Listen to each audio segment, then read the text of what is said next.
Hey, good day, and welcome back again to Max and A Horsemanship and Baby Steps. And today I'm going to show you a couple of things. I actually have about 3 in total. Two of them are going to be things that we've actually already done with her. You weren't watching, sorry. You missed that one. It was just kind of the spur of the moment thing. Decided to try something. And now there's 2 things I did. I'm going to show you them because we only did them once, so it's not like they're perfect. And then there's another one I'm going to do today. Thought crossed my mind to try something that we've never done before. Because, well, this little horse has never, ever been in a building. And there happens to be a barn right there, and lately that door's been open. On the far end, it's a big door. So I thought, why not? They'd actually mentioned that they'd use that area in there for trimming the other ones. So I thought, hey, you know, maybe that's not such a bad idea. We should get her used to that. And since she's never been in a building, it'd be a good idea to take her in a building. Now, I'm going to show you a couple things first before we go there. Things we've been working on, and they're things that you need to do with your horse too. Well, the one not so much. It's not super important, but I like it. And that's getting a horse to side pass for you. And you're thinking, well, what's the point of that? You don't even ride it yet. Well, now's the time to learn. Why wait till you're riding? It's a lot harder then. It's way easier now. And I'm going to show you how we went about it. And interestingly enough, it was actually the only thing so far that I've found that she got a little bit concerned about. She actually got a little frustrated because she didn't understand what I wanted and started tossing her head around a little bit. Nothing serious though, but it actually did get a little bit of a reaction out of her. I thought that was kind of interesting that happened.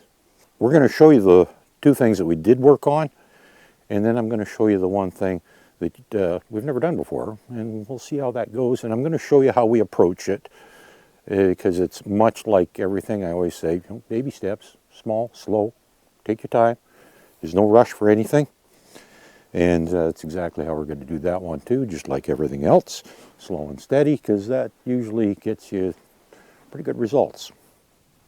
And from what you've seen, keep in mind, the amount of time that I've actually spent with this little horse so far, because of my limited amount of time during daylight hours, days are getting longer now, so I'm probably going to be able to start working with her after work a little bit on the days I get off earlier.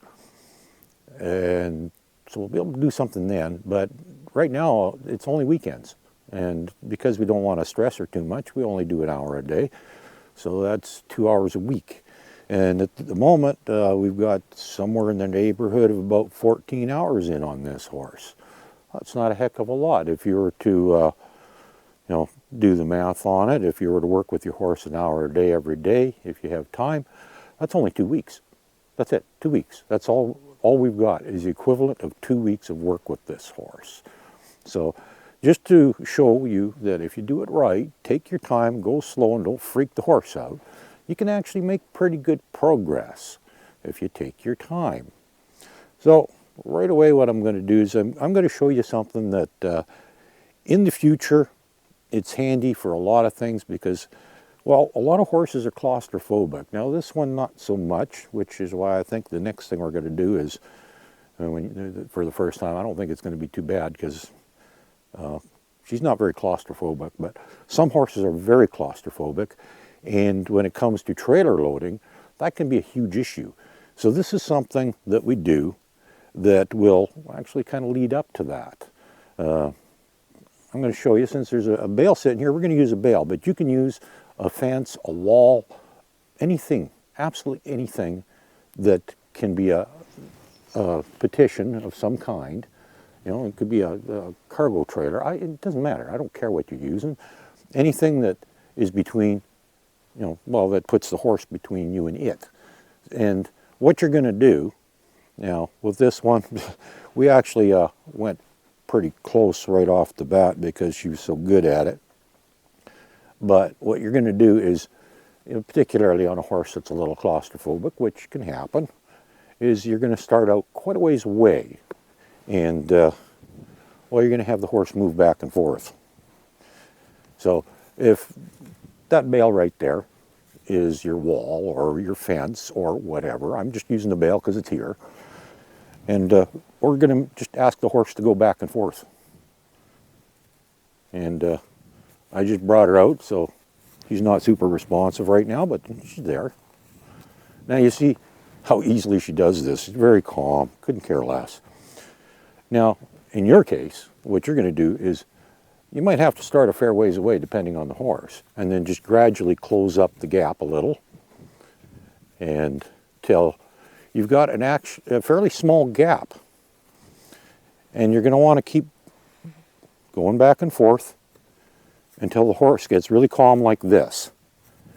And eventually, what you're going to want to do when the horse goes through, no, why don't you go back the other way, dear? Good girl. Is, oh, you're going to want to stop her right between you and the obstacle. Now, depending on the horse, this went quite well.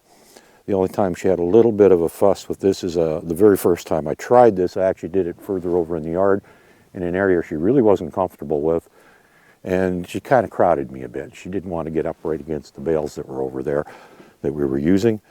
So it didn't go real well, but I tried it again when I got back over here, and it went extremely well. And now, as you can see, she's even stopping, standing right between me and the bale. Well, we could get a little closer, but we don't need to. We've kind of proven the point that she doesn't care about confined spaces. Now, whether you're moving the horse into a building, a box stall, anything like that, this is handy stuff. You're going to want to know how to, you're going to want to do this stuff. Because even if, eventually, now this is my theory, is all horses should trailer load. It may never leave your property, other than to go out for a ride. And so it might not actually be all that necessary. Not sure what just got her excited there. She jumped a little bit. No problem, not worried. But I think all horses should be able to trailer. And the sooner you teach it, the better, because you just never know when the horse is going to have to be, immediately relocated. Maybe you're going to sell the horse, or maybe you got to take it to the vet. And in a case like that, if you got an injured horse that has to be taken to the vet or someplace for emergency care, you don't want to be getting into a struggle with an injured horse. That could just be a huge problem. So that's the one thing we were working on, and it's something that's very important that all of you should work on, is getting your horse to go through confined spaces. I gave you a real short version, but you may start quite a ways out and just keep going back and forth till the horse does it nice and calmly, and just keep inching your way in. Just move in slowly until you get very close to the object, and then have the horse stop. Now that might take a while before you get to that point, depending on the horse. Because I've worked with a few with different personalities, and some of them aren't very cool about that stuff, but it's very important. This particular horse, she's real good about it. The next thing we tried doing with her, which not essential but really useful, is teaching a side pass. Now, a lot of people don't ever bother to teach a horse a side pass, and I think that's kind of a shame, because it's a very useful movement in many ways. If you just want the horse to move over a little bit for you, so that you got a little more room to go past it, well, that's what you do, side pass. If you're riding and you want to get up beside a gate to open or close a gate from the horse's back without having to stop and get off, also excellent. So I'm going to show you what we did. Is the first thing you're going to do is, what I really hate doing is holding the lead very close to the halter, in fact almost right on the halter, so the horse can't go forward or backwards. It has no choice but go sideways. And then I'm going to cue it by just gently pressing on its side. And I say gently, remember, do things gently. And she caught on to this. See, already she's starting to move her head around a little. She doesn't like this much, but there we go. And as soon as she takes even one step, release. Take the pressure off. You can't see my other hand very well, but I'm just touching her with my fingers. You can use a whole hand on her. See, she's already catching on. As soon as the hand starts coming, she's moving over.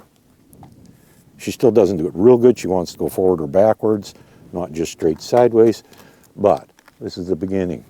Now, something I did that I always say, do one side till it's really good, and then move to the other side, do it. In her case, because of what we were doing, it was just a whole lot easier to do both sides at the same time, because I'd have her move over one way. Well, I want her to move back over here so we could start over again. Well, the easiest way to do that is I'm just going to move to the other side and work on it. So again, I'm holding the halter real close. I'm not pulling on it or anything. It's nice and loose in there. And then I'm just going to touch her on the side, just gently. And, oh, she's getting this really good now. See, she gets a little confused about this. We've only done this once before. See, she's a little concerned. She can't figure out quite what to do. Good girl. There we go. That was only one step. We can go a few more steps. Got room here. That's a good girl. There we go. Beautiful. Oh, that's lovely. Very good. And as soon as she started doing what I wanted her to do, I stopped cueing. I still had the halter in my hand, so I have control over movement, but the cue was actually the side. Eventually, it's only going to be, holding my hand out or point at her side, something along those lines is all we're going to have to do, and we're going to get what we want. Now that we're over here again, let's go back that way. Now this is, like I said, one of those times where I make the exception of doing both sides at the same time, but that's just a matter of convenience here. Now, I'm not even touching her this time. I'm just holding my hand out, and she's already got this figured out. This is great. And honestly, a horse can figure this stuff out that fast. It's not the first time I've done this, where a horse is caught on that quick. I've also had some that were so dull you almost had to punch them in the side. No, don't do that. That's not a good idea. But sometimes you actually have to use a little bit of force. There we go. She was crowding me a bit. I wanted her to move over, so I just touched her again. See? See how that works? It's handy. It's useful. It's not a waste of time. And, in spite of the fact a lot of people don't do it, it's something that you can use. And and it's so simple and easy to do. And when I put the pressure on, it's just behind the front leg, approximately the same area you're going to put your leg on. So once you do start riding the horse, which in this case is going to be a while yet, before anybody rides her, but it's in the approximate area that your leg's going to be. So if you want to put a leg on to ask the horse to move over, that's exactly what they're going to do. They already understand it. It's that simple. And just like most things, they are actually simple. But again, your timing's important. As soon as the horse takes even one step, release. Get your hand off of there if you're touching it in the early stages. In this case, she's gotten to the point now where I don't even have to touch her anymore. She's gotten very good at this stuff. Great little horse. But I'm always kind of shocked at how good they are, how smart they are. And it kind of, I discovered after a while, is they're all that smart. And this is something that I think people truly underestimate, the intelligence of a horse. And years ago I worked with a lot of dogs, and I always thought people underestimate the intelligence of a dog, but in fact I think horses are smarter than dogs, and I think we horribly underestimate their intelligence, which makes our job harder for no reason, because we're assuming it's going to be hard because they're not very smart. But no, they are smart, and they can learn quite quickly. We don't need to make it that hard. They can learn the wrong thing just as quickly. So you've got to be very careful what you're doing. It's very, very easy to accidentally teach the wrong thing. And I know I'm speaking from experience here because I've done it. With my own horses, I've taught them things in the process of fixing one thing. I taught them something else that I didn't want them to learn, and I couldn't figure out why I was all of a sudden one thing was getting better, something else was getting worse, until I realized I did it. It was my fault. So just be aware of that. If you start running into problems, or you notice your horse is suddenly getting worse at something while it's getting better at something else, maybe take a look at what you're doing, and maybe you're doing something wrong. Maybe it's just some weird little thing that you're doing that is actually confusing the horse, or it's thinking this is what you want, and because that's exactly what happened. The horse just thought it was doing the right thing. It thought it was doing what it thought I wanted. And it was my fault because I wasn't being clear. And I was confusing the horse in the process of teaching it one thing. I taught it something else that I didn't want it to learn. Oh well. But hey, don't feel bad. If you mess up, it can be fixed, okay? Sometimes it takes a little bit more to fix things, but it's all fixable. Horses are very forgiving animals, and anything that they learn wrong can be fixed. Now, next thing I want to show you and it's going to be a first again, so I'm going to show you how we go about that one, because I just showed you the confined space thing and how to go about that. And like I said, you can use anything. It doesn't have to be a bale. It could be a wall, a fence, whatever. I don't recommend using a fence with a bunch of barbed wire on it the horse can scratch itself on or something. Be careful when you're around stuff. Think ahead, you know, if there's a piece of wire sticking out that the horse could get poked with or something. You don't want to be doing that, because that can end up a bad experience. But anyhow, so the confined space thing, the side pass thing, very useful movement, in spite of the fact that a lot of people don't do it. It's not that hard to teach a horse, and it's really, really practical. And eventually, I'm going to teach her another version of the side pass where she'll actually side pass towards me. And that might seem totally ridiculous, but I've actually used that one. I had a horse in a box stall, and I wanted to go around the other side of it. It was right up against the side of the box stall. I wanted to move out so I could go around the other side. And I just cued it, and it stepped over towards me a couple steps, exactly what I wanted. And I've taught most of my horses to do this.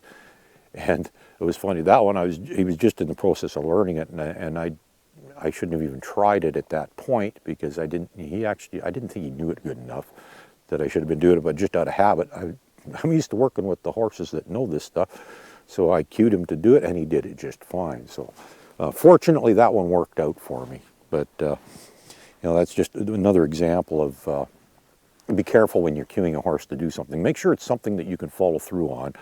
And, you know, don't ask your horse to do something if you can't follow through, because it may decide, you can't make me, I ain't doing it.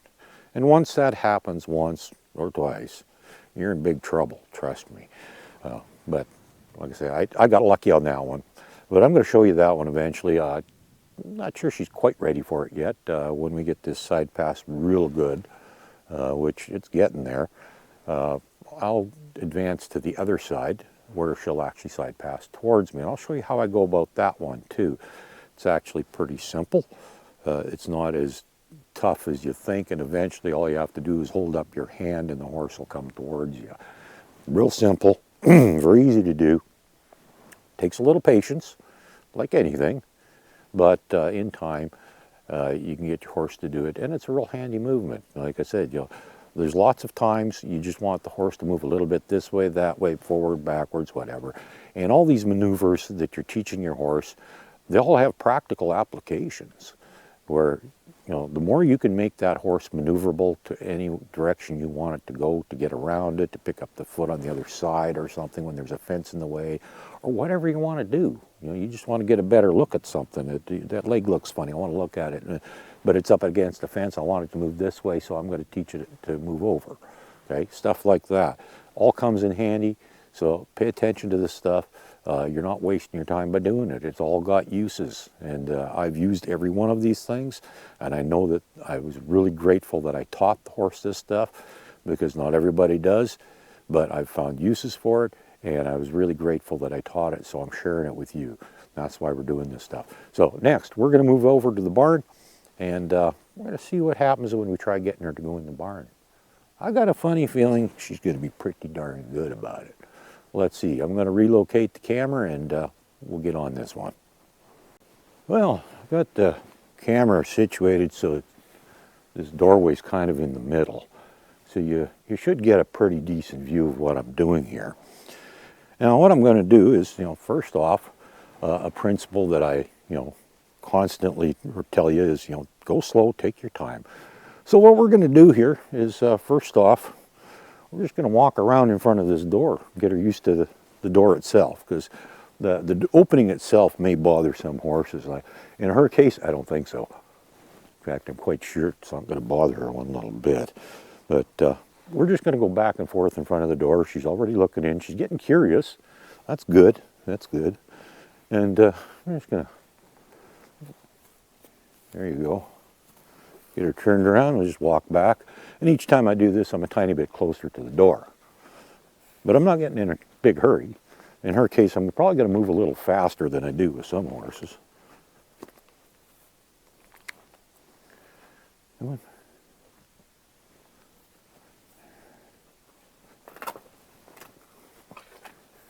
Now, at this point, she's also getting a little concerned because when she's over here, she can't see the other horses. And she gets a little comfort from them, and that's kind of normal. Horses like other horses; they like to be with them, and you know, they want to be able to at least see them. So even when we're out in the yard doing stuff, this is stuff that you got to keep in mind. The horse wants to be with other horses. Now, one thing you'll notice that I'm actually between her and the barn. That way, if she gets a little concerned about this thing and jumps away from it, she's not going to hit me.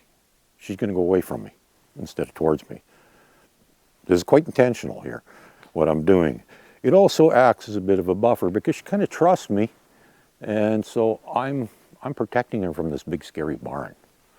Well, it's not really that scary, but just in case that she perceives it that way, because some horses might.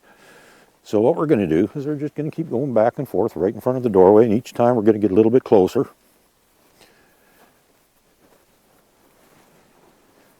She doesn't seem too concerned at all. That's better. Good girl. Move over. Oh, I know, that tree's in your way, isn't it? Yeah, okay. Sorry. My fault. Now I'm actually getting, I'm almost right in the doorway here. And she's hesitating a little. She's staying off the concrete. There's a little bit of a concrete apron here. Now this is another thing. We're not just introducing her to a building. The footing in here is very different because the barn has got a concrete floor. And she's never been on concrete before either. So not only has she not been in a building, she's never been on concrete. So we're actually dealing with more than one thing at a time here. And that's something, you know, the kind of thing that you got to be aware of. We're not just trying to get her into this building. We're actually, and actually this is something that just occurred to me. I just realized it because as she's walking along here, she's kind of avoiding the concrete. She's right on the edge of it. Her one front foot is actually just about that far away. I don't know if you can even see the width of my hand, okay, from the concrete, but she's not stepping on it. Now let's just see. I'm just going to back up a tiny bit here and see if I can get her to put a foot on the concrete. Now again, oh, very good. She's got a foot on, oh, she's actually touching it with both front feet. So again, we're going slow. We're just going to take our time. You know, she's touching it and she's realizing, okay, it's not hurting me any. And I'm noticing that front foot's looking really bad now that it's on a nice flat surface where you can see it good. And there's all kinds of little bits and pieces of hoof laying around here, evidence that they actually did use this recently for trimming horses, which is fine, because I think I'm going to do the same thing, because I kind of like this, you know. The sun shines in here, so you got good lighting, but you got shelter at the same time, a nice smooth flat surface. I think it's going to work out real good. And off camera, I have been working with her a lot. Oh, there, she just took another step onto the concrete. Another one.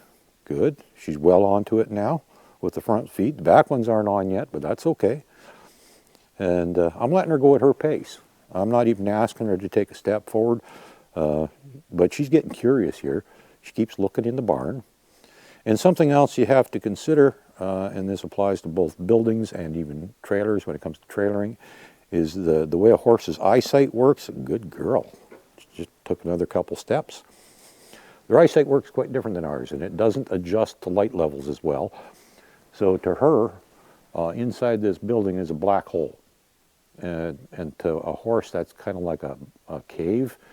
And bears and lions and other predators and dangerous things live in caves. So it's actually very, very natural for a horse to be a little wary about buildings and trailers, okay? So keep that in mind. It's not that they've had a bad experience with one. A lot of people go, oh, I think it's had a bad experience with a trailer. No, it's only been in a trailer once in its life, and it wasn't really a bad experience. But just through natural instinct, they're going to be very cautious because, and that's why it's important if you got the opportunity to make sure when you do get to the trailer loading thing, is have the trailer turned around so the sun is shining in the back opening. It makes it a lot less imposing to the horse. Now in this case, the sun is shining in this doorway, so there is an area in here that's fairly well lit, but further in, it still looks like a big black hole to her. Now her eyes are probably starting to slowly adjust to the light, so she's starting to see that, okay, it's not that bad in here. The smells shouldn't be horrible. It should smell like horses and cattle and all kinds of nifty stuff.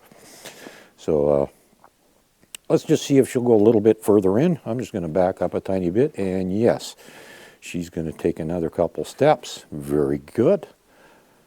And like I said, just go slow. Take your time. We've never done this before, so this is exactly what I would do. You know, I've been showing you all this stuff, how we go slow. Actually, she's got all 4 feet on the concrete now. Excellent. So we're just going to step a little further in. And, oh, very good. What a good little girl. What a good little girl. Now, I'm not going to go too much further than this because there's a bunch of twine laying on the floor here that I don't want her getting tangled in that and getting freaked out. There we go. What do you think of that, dear? See? So this is how you do it, just nice and slow, really, really slow. And for the most part, I'm just letting her go at her own pace. I'm not even, coaxing her forward, other than the fact that I did take a step back away from her, which would make her come towards me. This is what's called a draw, okay? And I'm disappearing into the darkness here, so you're probably having a hard time seeing me, but I think we've already proven what we need. We've determined that she's actually okay with the building. She's a little concerned. She's looking around. She's a little concerned about the whole darn thing. That's okay, but I'm not going to force her, because if the horse has got a bit of an issue, it's kind of like, I'll put it in human terms that you might understand, is if you have a person that's claustrophobic, you don't just lock them in a closet and say, get over it. That's not going to go well. Not at all. So you don't want to be doing stuff like that. And the exact same notion applies to the horse. You don't just force it into a situation and tell it to get over it. In this case, I'm letting her go at her pace. I'm letting her do what she's comfortable with, so that she'll move in one step at a time, and that's good. That's all I want. I'm happy with that. She is getting over it on her own terms. I'm not forcing it on her. And I'm going to just take another step back here. Sorry if I disappear on you here into the darkness, but I'm going to take another step back and see if I can just get her to come one more step in, just a little bit further. I think we're already achieving what we wanted. She is actually in the building, but let's just see if she'll go a little bit further towards the darker area, see how she deals with that. I'm just going to, oh yeah, no problem at all. She's just walking right in here. Yeah, she's a little wary now. She's getting towards the dark stuff, and she's a little more cautious. She actually took a step and then stopped abruptly. That's okay. That's good. That's all right. Perfectly fine. She really doesn't, she almost wants to turn around and go out now. Okay, that's all right. She can do that. We'll let her. She's already done what we wanted. I'm pretty happy about that. And you see how I'm holding the lead? Loose, just laying across my hand. And we're taking our time and just going at her pace. Silly me. We're going at her pace and what she's comfortable with. And that's how you do it. Just go slow. Take your time. And eventually your horse is going to be going into buildings and all kinds of things. And while I showed you one step that we did, getting her used to confined spaces, which is helpful in the case of something like this, because if, for example, you need to put your horse in a box stall, it has to be comfortable with a confined space, because a box stall, it's not like running around in the pasture, okay? I'm sure you can figure that out. But they need to be comfortable with confined spaces to even go in a box stall. And eventually that same thing is going to be useful when it comes time to get her to go in a trailer, because, well, that's something that is going to be coming up soon. The snow is melting away a bit, and it looks like we're probably going to be able to get that trailer out pretty soon. It's right over, just off camera. It's not far from here. I'm looking at it, and I think that it's actually clear enough in front of it that I could probably hook on and pull it out. There's definitely not enough room behind it to do anything, but where it is, I wouldn't have to move it very far to actually make use of it. I just have to pull it out a little ways, maybe a trailer length or two, to be safe, to do it right. And you know, we've already started working on the confined spaces. We got her going into buildings. So the next step is probably going to be the trailer. I don't think that's going to be too long, but in the meantime, though, we're going to be repeating an awful lot of the stuff that we've already done and that you've seen. So I think, you know, like I said, I work on her 2 days a week, and I think this time, for tomorrow, I think I'm going to skip the video altogether because I don't think there's anything new I'm going to be doing. I think I'm just going to be repeating over and over all the stuff we've already done. The only thing relatively new that we might do is take her a little further out into the yard to something a little bit newer yet. And, well, I can't really carry the camera with me and stuff like that, so you won't really get to see that, but you get the idea anyhow. Is we're going to gradually, slowly introduce her to new things, new ideas, new actions, maneuvers, all that stuff, and we're going to do it nice and slow, at her pace. And well, you can see what we've accomplished in a relatively short period of time. Like I said, I think I might have been wrong. I think it might be about 15 hours we've spent with this horse. Could be wrong, you know, whatever. But still, it's if you were to do it on a daily basis with your horse, it's only 2 weeks, maybe a little more. And so, but this is what you can accomplish. If you just take your time and go slow, that's all you got to do. And you know, a lot of people think you got to work with the horse every single day. You got to do so many minutes or hours each day and all this stuff. That's all a bunch of nonsense. There's no rules. You can do whatever the heck you want or what you've got time for, what the weather facilities allow, things like that. A couple weeks ago, we had a blizzard go through here for a couple of days. And well, honestly, I couldn't even get out of the driveway to go to work one day.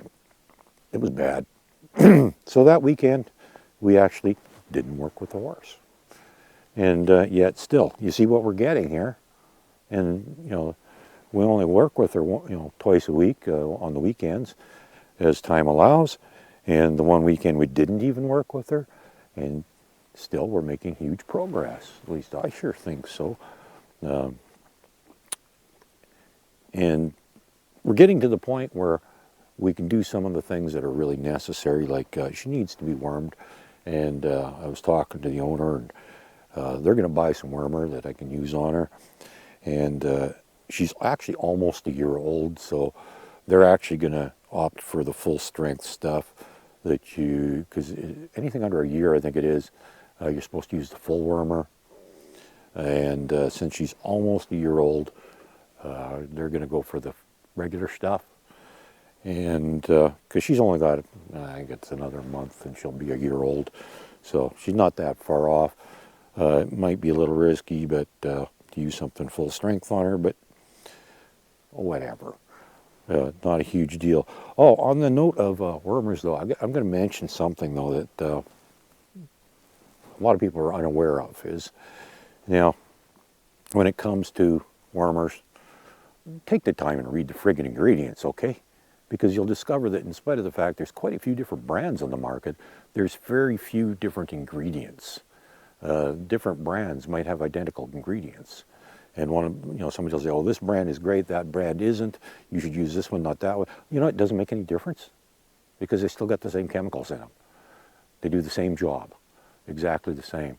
And something else that historically, the paste wormers that we get that most people buy now to administer to their own horses, they weren't around for all that long. And at one time, the horse had to exhibit significant signs of having a bad bot or worm load, and then the vet would come out, analyze the feces, and determine if you're actually right on that.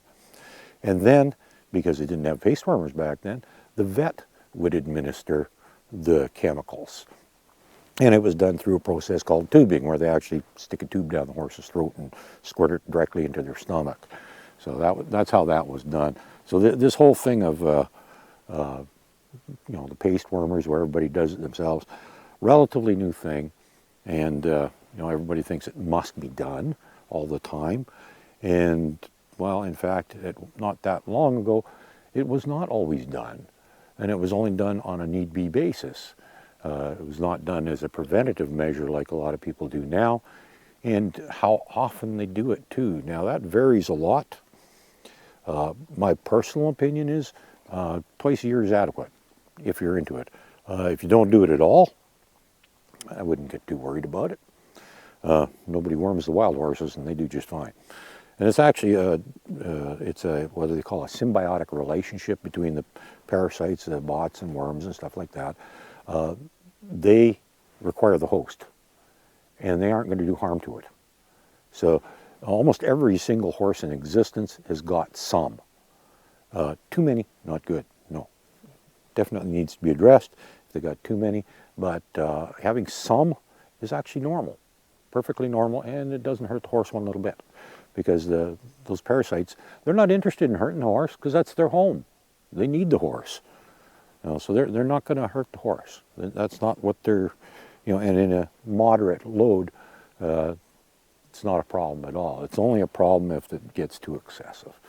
And then there's people that are kind of extreme in certain circles. So I'm not going to bother mentioning which ones, but some people actually think that a horse should be wormed like every 2 weeks because it moves from stable to stable a lot, depending on what they're doing. And I don't agree with that, and I think it's bad for the horse. And I'm going to explain why. One of the reasons I think overworming a horse is bad for it is the fact that a lot of people do not understand is that when you're worming the horse, when you're administering these chemicals, not only does it kill off bots and worms and such, it also attacks gut bacteria, the good bacteria. Now, have you ever heard of probiotics? Probiotic. Think of what that word means. Pro is good. Biotic means the bacteria. So it's the good bacteria in the gut that is necessary, and it's necessary for the proper digestion of food. And everybody has it. Horses have it, animals of all kinds have it, humans have it. And I'm sure you go to a grocery store, you can buy probiotics for your humans. Well, you can also get probiotics for animals too. And this is something I want to talk about because if you worm your horse, those chemicals might kill the probiotics in the horse and actually do harm to the horse if you don't address it. It can cause problems with digestion and that sort of thing.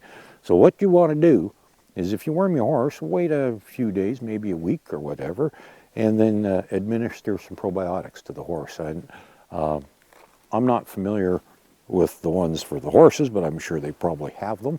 I know they certainly have them for humans. And actually you can use those ones. I've seen the human ones being used on horses as well. But I would say talk to a vet and seek out and see if there actually is some that are specifically intended for horses. That would be the best choice. So just remember, don't overworm your horse, and if you do worm your horse, perhaps give it some probiotics a couple days or a week after to replenish the gut bacteria that it needs to have that the wormer may have killed off. I'm not saying, I'm not a vet, I'm not a medical expert, so it may not be a huge issue, but I have heard it. And I'm just sharing this knowledge with you that, if this is the case, maybe it's something you should be paying attention to and addressing. So, worming your horse, is it necessary at all? Don't do it too often, even if you believe in doing it.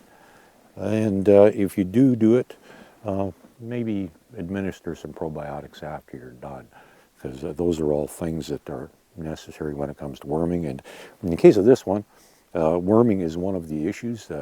They wanted the horse to be good with its mouth so that they could introduce an oral syringe and worm it. And we've worked on that, and she's gotten pretty darn good with her mouth. I don't think there's going to be a huge problem. I told them anytime they want, just give me the tube and I'll go do it. Because she knows me, she trusts me, and I think it's best off that I'm the one doing it. Same with her trim, which I'm going to be doing shortly. And in the meantime, which I'm not going to bore you with, I am going to be picking up feet. You've seen me pick up all 4 now. I've done it a few times on camera, and I'm going to do it a whole bunch more times off camera that you aren't going to get to see. And I think by next weekend, we're going to be trimming this horse because already she has shown some significant improvement in being able to pick up her feet. She's getting really good with her feet, not fussing, and I'm doing exactly what I said. Each time you pick up a foot, hold it for a few seconds longer. Just, it doesn't have to be a lot. And if the horse starts fussing, just hold it till it stops fussing before you set it down, so that it learns that the right thing to do is not fuss, and then you'll let it have its foot back. And the next thing you know, you'll be able to hold that thing for minutes, as long as you want, or as long as it takes to clean it or trim it or whatever you're doing, and the horse doesn't mind. And that's what we're working up to. We're not going to just immediately grab the foot the first time and hold it up for the length of time it needs to be for a trim. That's not how you do things. A lot of, some people do that. And, well, they also do something similar for tying too. And I'm going to talk about that one in another one too, because eventually we are going to tie her. Not that she really needs to be tied at all, but I'm going to do it as a, well, I want to talk about right and wrong ways to tie a horse, and how to get them to the point where you can tie them. And those are all things that we're going to be talking about in the future. So stay tuned, come back, watch my videos, and hey, if you find anything useful in any of these, share them with your friends, tell people about my channel. What's really funny is I'm not all about the money, so I don't really care that much about making a lot of money off of YouTube, but just as a reference point, there is a point where you have to have a certain number of subscribers and a certain number of views before you get any monetary compensation. And what's really strange is I've got more than enough subscribers, but not near enough views, because you require, I think it's 4,000 views in the past year, and I don't even have half of that. And I've been doing this for 9 years. I don't understand. Apparently YouTube has taken to disliking to me and not promoting my videos in their algorithm for whatever reason. I don't understand, because I actually have one video that has 80,000 views. I don't get it. And somebody suggested changing the name of my channel. I've actually already done that once, and although it might not be a bad idea, I started thinking about it a little more today, and I've seen other channels with really weird numbers and letters that don't even make sense, and they're way more successful than I am. So I don't think the name of the channel is going to do the trick. It's all up to YouTube, whether you live or die. That's kind of how things work. So anyhow, I think that's it for today. We're going to call it a wrap on this video.